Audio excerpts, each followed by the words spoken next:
अब हमने देखा अक्सर नेता के पीछे एक पुलिस का आदमी चलता है, उसके पास एक छोटी सी बंदूक होती है, उसमें चारों तरफ छेद होते हैं। नहीं, भगवान कसम झूठ आज तक बोला ही नहीं है। और जब पत्रकार संचालन कर रहा हो तो हमें झूठ बोलने की क्या जरूरत है? तो उसमें छोटे छोटे छेद कई तरफ होते हैं। हमने उससे डॉक्टर रमा जी, मैंने उससे पूछ लिया कि भैया ये बताओ इसमें गोली कहाँ से निकलती है। बातचीत में ध्यान देना और व्यंग्य की भाषा समझना। हमने कहा भैया इसमें गोली कहाँ से निकलती है? बोला मार के बताऊं क्या?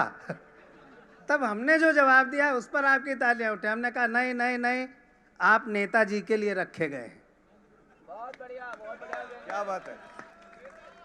पुलिस वाले ने ब्याह रचाया, पुलिस वाले ने ब्याह रचाया, पहली रात में ही अपनी पत्नी को चौंकाया।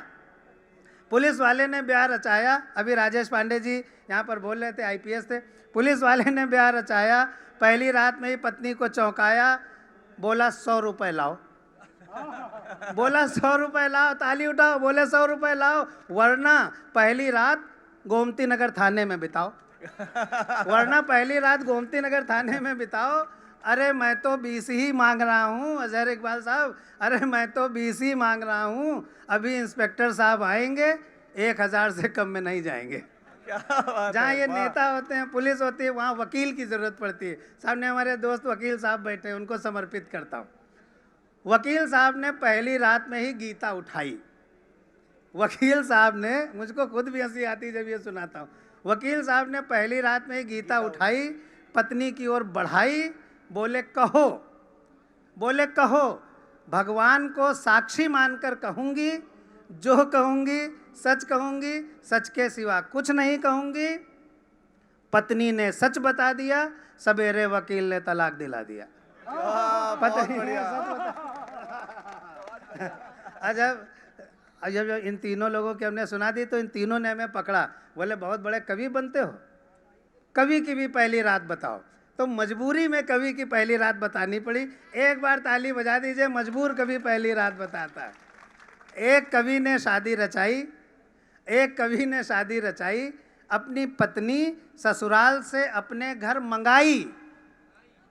टाइम नहीं रहता ना, कवि सम्मेलन में जाना, आज तक का प्रोग्राम है, उसको थोड़ी छोड़ा जा सकता। शादी भले छोड़ दे आदमी।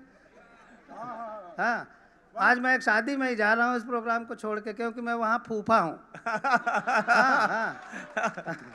तो फूफा का पहुँचना बहुत ज़रूरी होता है, हालांकि उसको पूछता कोई नहीं है। फूफा जो होता है वो भूतपूर्व और रिटायर्ड जीजा होता है। जो जीजा रिटायर हो जाता है उसको फूफा बना दिया जाता है। तो कवि की थोड़ी सी ताली बजाओ, थोड़ा डाइवर्ट हो गया मैं फूफा बन के। एक कवि ने शादी रचाई, अपनी पत्नी ससुराल से अपने घर मंगाई, पहली रात में ही हंसा, पहली रात में ही हंसा, मन ही मन बोला, एक परमानेंट श्रोता फंसा। बहुत बढ़िया, तालियां। पहली रात में ही हंसा, भगवान कसम सच्ची घटना है। पहली रात में ही हंसा, मन ही मन बोला, एक परमानेंट श्रोता फंसा। अब कविता में रोज नए प्रयोग लाऊंगा, अब कविता में रोज नए प्रयोग लाऊंगा और सारे के सारे इसी पर अजमाऊंगा। क्या बात है, अब कविता में रोज नए प्रयोग लाऊंगा और सारे के सारे इसी पर अजमाऊंगा। उसके बाद कवि अपनी पहली रात बिताने लगा। स्पष्ट है कि अपनी कविताएं सुनाने लगा। आदमी जैसा होता है वही करता है।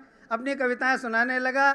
उसकी पतिव्रता, धर्मपरायण पतिव्रता पत्नी अपने पति की सारी ग्रंथावलियां सहन कर गई और बेचारी सवेरे दरवाज़ा खटखटाए जाने से पहले ही कविताओं के भार से दबकर मर गई।